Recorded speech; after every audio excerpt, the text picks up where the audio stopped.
Hola a todos. Bienvenido al curso Español y Creol. ¿Quién habrás? ¿Quién habrás? ¿Qui es capaz de là?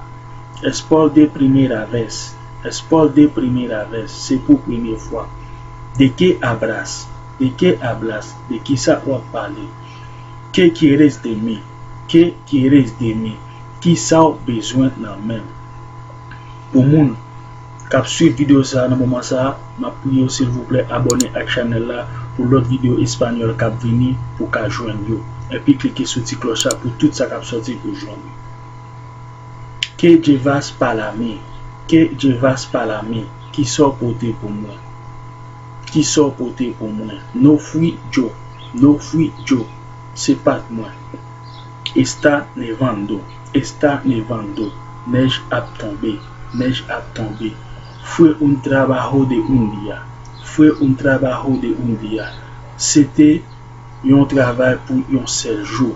C'était un travail pour un seul jour.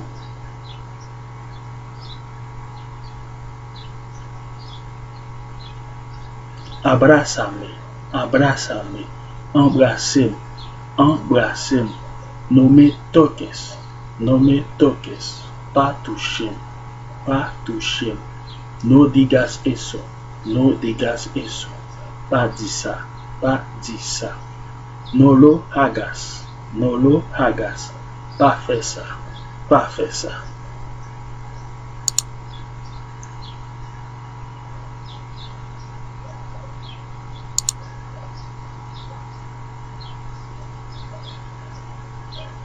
Me gusta hacer deporte.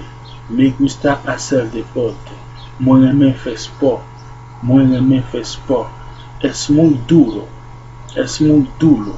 Li di. Yo estaba afuera buscando algo. Yo estaba afuera buscando algo. Moi te dio al chercher un bagay.